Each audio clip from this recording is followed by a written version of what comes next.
I was stirring honey into my tea when the phone rang. Private number. I almost let it go to voicemail, but something made me pick up. Ms. Hartley? A man's voice. This is Kyle from Everfirst Mortgage, just following up on the missed payment for the 16th Avenue property. I blinked. I'm sorry, what property? The silence on his end stretched. The house you're co-listed on with a Marissa Hartley? My heart dropped. Marissa. My sister. I pulled the phone from my ear and checked the call log, the number, the timestamp, everything. This wasn't a scam, I whispered. There must be a mistake. I don't own a house. He read off the address. The street name sounded vaguely familiar. Then it hit me. It was the townhouse Marissa had shown off at Thanksgiving last year, the one she said her boyfriend's uncle helped her finance. The guy on the phone kept talking, something about late fees and credit risk, but I wasn't listening anymore. My hands had gone cold. I hadn't signed anything. I hadn't even been there. When the call ended, I sat in my living room staring at nothing, replaying every family dinner, every casual comment. Had I ever agreed to anything? No, never. But I remembered something now, back in March when I'd gone home for Dad's birthday. I'd left my tote bag in the kitchen while setting the table. Inside it, my tax folder, my signature sheet. They wouldn't. They couldn't. But I already knew they had. The next morning, I walked into Everfirst Mortgage wearing my work heels and my calmest face. Behind the glass partition, a cheerful woman named Lacey pulled up the file. Yep, you're listed as co-borrower, signed and dated March 18th. That's your signature, right? She turned the monitor toward me. My name was there. Slanted, precise, almost perfect, but not perfect enough. The Y was curled too high, and they'd forgotten I don't abbreviate my middle name on legal documents. It was a forgery, a good one, probably scanned from something I'd signed. In another life. I asked her, can I see the full file? She hesitated. You're on the loan, so yes. It took 20 minutes and a legal pad to piece together the chain of events.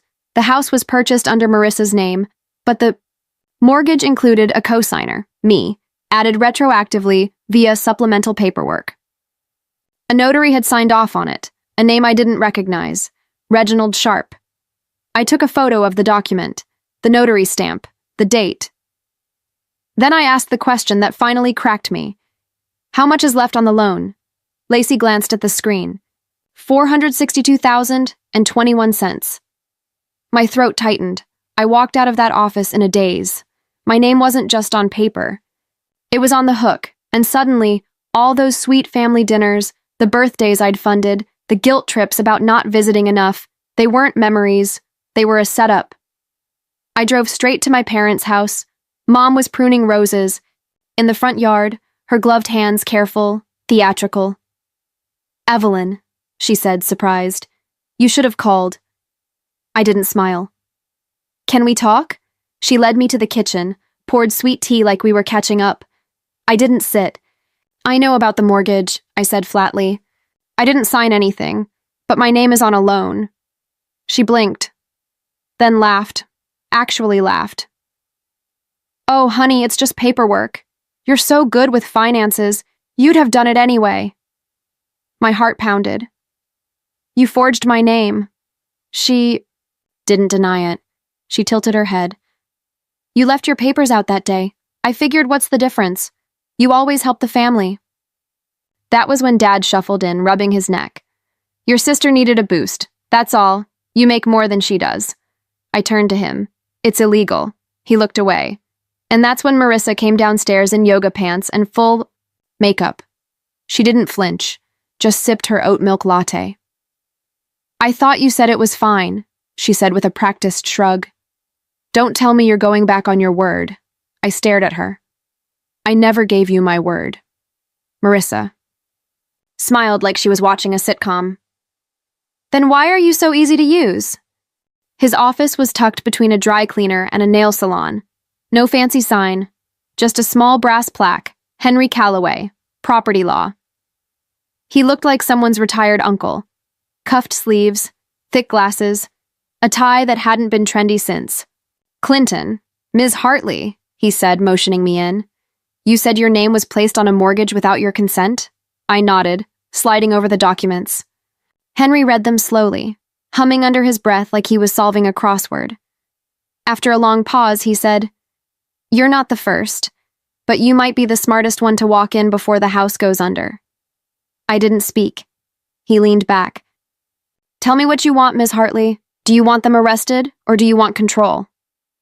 I looked at the ceiling, thinking of Marissa's smug smile, my mother's shrug, my father's silence. "Control?" I said. He smiled, not warmly, knowingly. "Then you'll need patience and documentation. We don't scream, we position. You're not here for revenge. You're here to reclaim the ground they built on your back." That was the first time someone said what I hadn't been able to. They didn't mistakenly drag me into their mess. They counted on me being too loyal to fight back. Henry slid a legal pad across the desk. "Let's begin." The plan wasn't loud. It didn't involve screaming matches or front porch ultimatums. It started with paperwork. The same weapon they used against me. Henry filed a quitclaim deed withdrawal to sever my liability, but only after we ran a full title trace. That's when we discovered something curious. The loan hadn't been sold off. The bank still held it, and their patience was wearing thin, which made them negotiable. With Henry guiding every step, I opened a private holding trust, Granite Elm LLC, and made an offer to the bank. We'd buy out the mortgage at a reduced balance in cash. Quietly, no noise. No headlines, no names, just clean closure. Within 2 weeks, the lender accepted, and just like that, the debt was mine. But the house was not. Not yet. On paper, Granite Elm LLC was just another investment firm picking up distressed property. To my family, nothing had changed, but in reality, the trap had already sprung. Marissa had defaulted on 2 payments. She had no idea her loan had been reassigned, and no clue that her new creditor was me. Henry looked over the final document and tapped the signature line. "Want to use a different name?" he asked. I shook my head. "No, let them see it when it matters." Because this time, I wasn't cleaning up the mess. I was preparing the consequences. I didn't call them, I didn't warn them. I simply waited. Marissa missed a 3rd payment. The grace period ended, and then quietly, a notice of default was issued from Granite Elm LLC with my signature on it. That same week, Mom texted me a photo of a charcuterie board from some wine brunch and added, "Wish you were here." I stared at it for a full minute. The woman who forged my name was now pretending we were best friends. So I replied with a smiley face and archived the thread, just in case I needed it later. Then it began. On a Thursday afternoon, I got a voicemail from Marissa. No greeting, just, "Hey, something's wrong with the loan company. I think it got sold or something. Can you check on your end?" I didn't respond. Next came the email from my father, a clumsy formal thing like he was writing a manager. "Evelyn, if you happen to know anything about the recent changes in the mortgage company, please advise. We're concerned it may affect our refinancing." Our refinancing? I forwarded it to Henry and poured myself tea. By the time the notice to cure or vacate arrived on their doorstep, my mother finally called, voice thin, brittle, rehearsed. "We just need some time," she said. I let the silence stretch before I replied, "Did you need time before signing my name, or after?" She tried to cry. I didn't flinch. "This isn't personal, Evelyn. You're still family." "No," I said gently. "I'm a creditor." That weekend, I received a group email from Marissa's real estate agent. She was trying to list the house, my collateral, without knowing the deed had conditions attached. The sale fell through in 48 hours. Then came the final insult. Lorraine invited me to a family dinner. Said it was to clear the air. I replied, "Sure, I'll bring dessert." What I was really bringing, ownership, and a notary waiting just outside in a parked car, ready for signatures that actually mattered. The dining room smelled like rosemary chicken in desperation. Lorraine had pulled out the good china. The wine glasses were polished. Candles flickered like it was Thanksgiving. But the energy was off. Dad barely looked at me. Marissa's smile was too tight. her eyes bouncing between me and her phone. The only thing louder than the forks scraping porcelain was the silence between sentences. I waited until the plates were cleared. Then I pulled a thin manila envelope from my bag and placed it on the table between the salt and pepper shakers. "What's this?" Lorraine asked, too casually. "Updated documents," I said. "For the house." Marissa didn't touch it. Her fingers curled around her wine glass like it was a life raft. Dad opened it, scanned the first page. His lips moved as he read. Lorraine's voice dropped an octave. "What is this, Evelyn?" "Purchase documents," I said. "I own the debt, which means I own the lien, which means you have 30 days to vacate or pay in full." Marissa laughed, high, brittle. "You wouldn't. You can't." I looked her dead in the eyes. "I already did." She stood, knocking her chair back. "This is a betrayal." I didn't blink. "No, this is what you signed up for. I just signed it better," they shouted. Dad mumbled something about family. Lorraine whispered that I was cruel. I stood, pushed, in my chair, and placed a foil-wrapped box on the counter. "Here's dessert, peach cobbler, the one you used to say I made too sweet." Then I turned to leave. Outside, the notary sat waiting in a black sedan, engine running, and for the first time in months, I smiled. I was halfway to the door when Marissa hissed, "You always thought you were better than us." I turned back, slowly. "No, I thought I was useful to you." And I was. Lorraine stood, arms crossed, her pearls tight against her neck. "We're your parents. We did what we had to do." "To me," I said. "Not for me." I walked to the buffet, picked up the folder they hadn't even touched. Let me simplify it. You have 3 options. 1, pay back the full mortgage to my LLC. 2, vacate within 30 days. 3, contest it in court, which I assure you won't go well. I have the notary logs, the forged signature overlays, and call recordings. Dad tried to speak, but I held up a hand. "This isn't a debate. It's a transaction." Marissa lunged for the folder like she could undo it with her bare hands. "You can't do this to me. I have a career. People follow me." "Then tell them the truth," I said. "Tell them how you stole your sister's name to fund your curated lifestyle." Silence, the kind that hums. I reached into my purse, pulled out a fresh contract and placed it flat on the table. "Option 4, I said. "Sign this voluntary transfer and I'll allow you to rent the guest suite. At market rate. No credit checks, no cosigners." Marissa stared at it like it might bite her. Lorraine's hands trembled. Dad was the one who finally asked, "Why are you doing this?" I met his eyes. "Because you all thought I wouldn't. You banked on my silence, on my sense of duty, on the fact that I'd rather protect the family name than protect myself." I leaned forward. "You used my name like it was disposable. Now it's the only name on the deed." The notary knocked once on the door. I opened it, nodded, and he stepped inside, briefcase in hand. Lorraine looked ill. Marissa fled to the hallway, muttering curses. Dad just sat down, slowly, like gravity had doubled. The notary laid out the documents. "Who's signing first?" he asked. I looked around. No one moved. I slid the papers back into the envelope and handed them to him. "They'll call you when they're ready," I said. "But they won't. Not yet." And then I walked out, heels tapping across the hardwood, like a gavel. The next morning, I sent a single email. Subject line, "Final filing, Granite Elm LLC attachments, digital copies of the foreclosure filing, proof of ownership transfer, audio clips, and notarized statements." Within 24 hours, Henry forwarded me a message from the county office confirming the property lien had been transferred in full, under my name. No loopholes, no appeals. No more pretending. Later that week, I got a call from a local journalist. "Ms. Hartley, we're doing a piece on fraudulent real estate filings. Your case is being cited in a training seminar." I declined the interview. This wasn't a public battle. It was a surgical strike. The kind of justice you don't need applause for. Marissa, meanwhile, posted a vague Instagram story about being betrayed by someone who never understood legacy.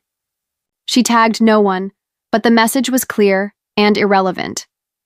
I didn't argue, I didn't explain, I just kept everything, PDFs, voice memos, screen recordings, in a folder on a password-protected drive titled Insurance. When Lorraine tried to guilt me over email, I sent her a single sentence. You taught me how to be quiet. I just learned how to make it permanent. The truth is, I didn't ruin them. I let them self-destruct, with the help of a paper trail they signed themselves into. 3 weeks later, the house sat empty. They didn't fight the eviction. They didn't respond to the final notice. They just vanished. Marissa moved into a rental 2 towns over. Lorraine went silent. Dad never called, and I didn't chase any of them. Instead, I called Henry and gave him new instructions. We were renaming the trust. Granite Elm LLC would now operate under a new legal name, Lena Hartley Foundation, after my grandmother, the one my mother erased from family photos, the one who taught me how to balance a checkbook and hide emergency cash in her bra, the one they never spoke of because she refused to be obedient. Now, every dollar of rental income from that house would go into a scholarship fund for first-generation women in finance.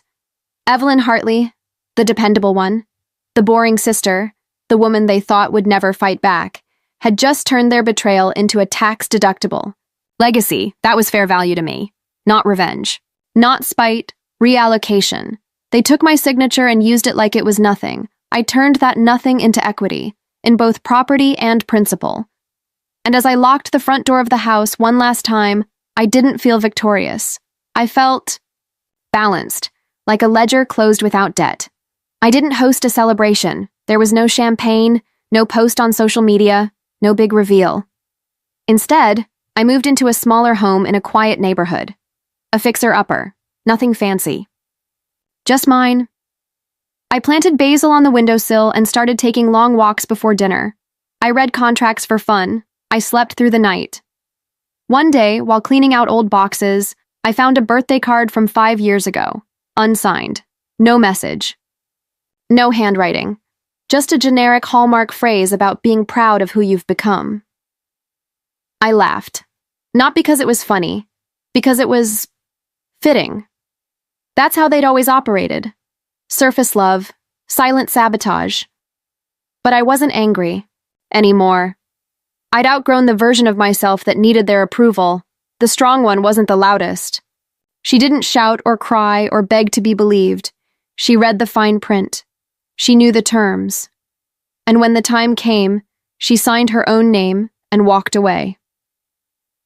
I hadn't become cruel. I'd become precise, and with every quiet step forward, I left behind the old roles, the dutiful daughter, the financial fixer, the emotional shock absorber. They used to say I was too quiet, too serious. Turns out, silence was my sharpest weapon.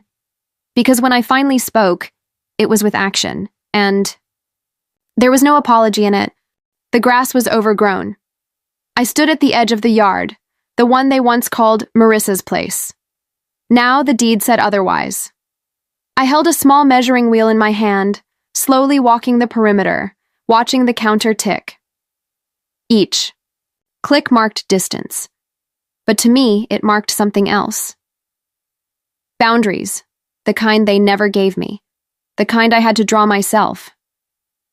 At the back fence, I stopped and looked out at the field behind the house. Quiet, open, untouched. A symbol of everything I'd reclaimed. No, I didn't set fire to the house. I didn't throw anyone out in the street. I gave options, terms. I followed the rules, even when they didn't. Because power isn't in chaos, it's in control. They put my name on something without asking. So I asked for nothing, and took back everything. In the end, it wasn't about the money. It wasn't even about the house. It was about finally choosing myself, without apology, without noise, without needing them to understand. I turned back toward the street, keys in hand, sunlight cutting low across the lawn. And in that stillness, I heard it, not forgiveness, not regret, just the sound of peace. They built that house with stolen signatures. I reclaimed it with silence and drew the property line with my own name.